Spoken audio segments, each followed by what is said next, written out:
Hello everybody, I'm Charlie with OpelikaLife, and I'm here at Ampersand in downtown Opelika with Nelson, the owner of Ampersand. And we're going to talk a little bit today with Nelson about Ampersand Wine Bar and his space down here in Opelika. And before we do that, we'd like to thank our generous sponsor, Point Broadband, for making these videos and this content available to everybody. So we want to thank them. Point Broadband is your local source for the fastest internet in town, and TV and phone. So thank you, Point Broadband, for making these videos possible. So Nelson, thank you for joining me today, or thank you for letting me come down here when you're closed, so we can talk a little bit about your business and what's going on in Opelika. So you have a beautiful space in downtown. Thank you. And you've really done a great job with this space. It creates an atmosphere that's not available anywhere else in Opelika. And so I think you've done a great job with it. Just right out the bat, I want to tell you that. Thank you. It's a labor of love. You know, this has really kind of been nearly a decade in the making. Since I got into the wine business back when I was 18, it's always been a matter of little disappointments everywhere I've gone. It's just not quite what I wanted. And so when I opened my own shop, we only started with 5 wines by the glass, but as we grew at every step, we kind of said, okay, well, if you actually made the experience you wanted, what would it be like? So first thing we did away with was the menus. The next thing we did away with was wines that aren't by the glass. We do everything by the glass.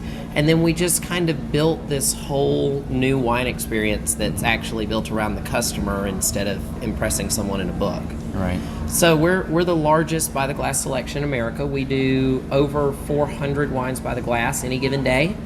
They change every single day, and we do it all without a menu. People come in, they let us know what they want, and then we kind of taste them through to find something that they love.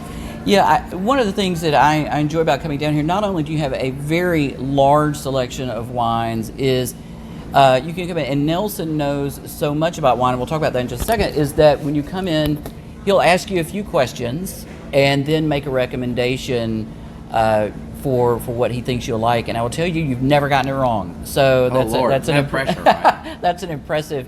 So tell me where your passion for wine and being able to help people experience wine in the way that you love it, where does that come from?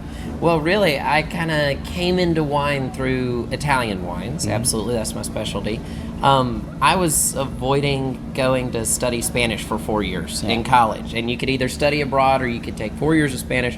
So what I did was I decided to go to Italy. I didn't know anything about wine, but I figured it was really cool and all the cool people knew it. So I just signed up for a bunch of wine classes. I said, maybe they'll let me in. I'll go over, I'll do this. It'll be fun. It'll be a neat thing, you know, a neat story one day. Well, they called me up. They go, hey, you know, you can't be in all these. These are for professionals. I said, look, I'm the most wine guy you ever met in your wine life. I have been in this for years. I know so much about wine. I didn't know a damn thing about wine. I never even drank any wine. And so I got over there and just dove in and fell in love with it. And, you know, the thing that got me really, though, wasn't falling in love with it over there. It was the difference when I came back. I mean, I had this amazing experience, and it was all so inviting and humble, and everybody was just making these incredible things, and they wanted to share them with you. And then I came back to the U.S., and it was like the entire wine culture was built around telling people they were wrong. Yeah. And so it kind of made this gap, and that's when I really started working on kind of the way we run our wine list here. Yeah. I think that's also true, you know, for a lot of people, because as you talk about the wine culture, is that for a lot of people it can be intimidating to come into a space that's known as a wine bar that has over 400 bottles of wine, and it never feels stuffy or intimidating when you come in here.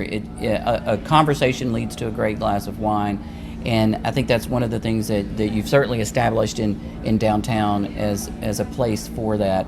So when you come in and you do have a glass of wine here, do you also sell them by the bottle that you can take with you? Is that possible? Absolutely. Okay. So we do every amount of wine that you want to buy, from a half glass to a shipping container full. Okay. So we'll sell bottles in the shop. We can reseal if you don't finish it, which is very nice.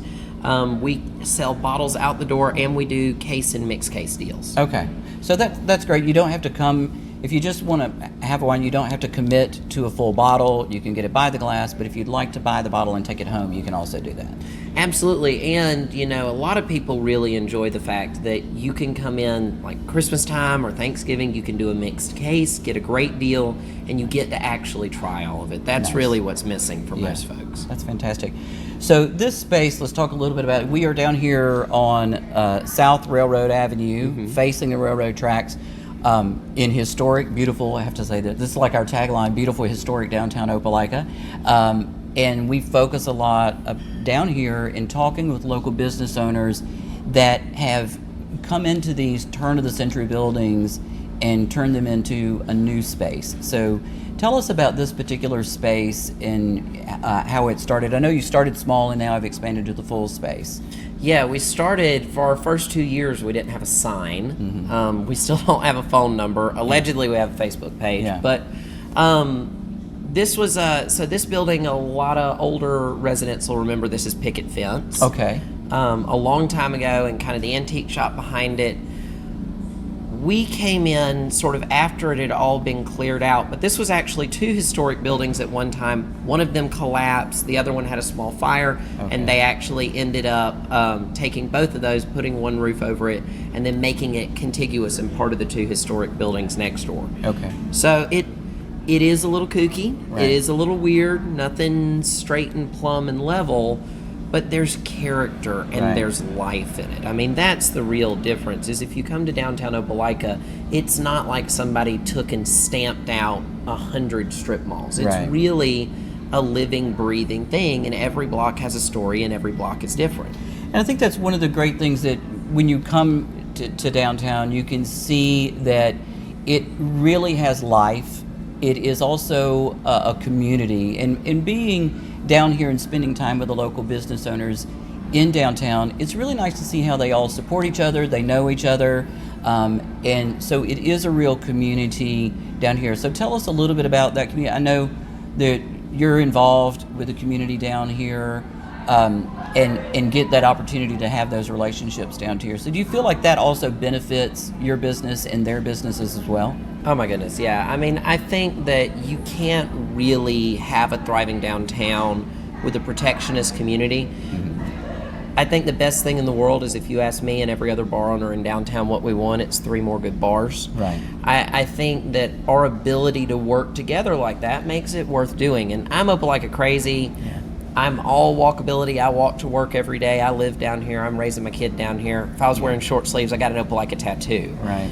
And I just absolutely love the fact that everyone here is so committed and so bought in. And to be honest, as a young business owner, it's a big deal for me seeing other young business owners. Yeah. There are a lot of guys and gals down here who are 25, 28, 30 Right. who are owning their own businesses, and we just are doing things differently than people have, for hundreds of years. And I think that's what's great, is that it really is breathing life into downtown, and creating this sense of community. And Nelson is right. The people that are committed to being in downtown because they love Opelika, and that comes through in your experiences when you come and experience downtown businesses, is that the people are down here because they've made a choice. It certainly is a decision and a purpose to create a business in a 100-year-old building, and to hope that people will come down here and experience it. And so it's nice to see that people are down here not just on the weekends but throughout the week. And it's nice to walk by and see folks in here enjoying a glass of wine. Tell us about when you're open during the week. So we're open Wednesday through Saturday from 3 to 10 and Sunday 3 to 8. And we do, if anyone's interested, follow us on Instagram, ampersand.wine, or look us up on Facebook. We do a ton of free tastings. We do wine classes. We do events. We do private events. And we also are very happy with some of our fun kind of weekly specials. We do Friday nights, $5 wine night, which is a ton of fun. We have over 100 to pick from. And Sundays are record days. We do all our music on vinyl. And if you bring in a record any Sunday afternoon, we'll give you half off any glass you like. Oh, nice. Yeah. So I think that's also good too. So if people do want to learn more about wine, you do offer not just tastings, but also classes, so that people can come down here and get an education and learn more about wine. if they want. And then also you do have it's a nice large space. Sure. So as you talk about for private events, and we'll put your information in the links below for your contact information so that people can reach out if they have private events that they'd like to do. So Yeah, we're over 2,300 square feet. We can really accommodate a pretty large event very easily. yeah, I think that's great, and it's nice to have a different type of venue in downtown. Like I said, you've done a beautiful job, and it's a great location. You look out over the railroad tracks, and it's nice to come in and have a glass of wine and meet some friends down here. So, Nelson, thank you for your time today. I appreciate it, and we're glad to have you as a part of the downtown business community. And I am too, because I'm not going anywhere. I love it. Well, that's good to hear. And so if you're looking for a great spot to come in and have a glass of wine with friends, this is a great opportunity and a great place in downtown to come. And if you ever want to know anything about wine, just ask Nelson, and he'll be glad to help you out in a way that will it is not feeling like a wine education. It feels like a conversation, and we're all better for it. So thank you, Nelson. I appreciate it. Thank you. All right. Have a good day. You too.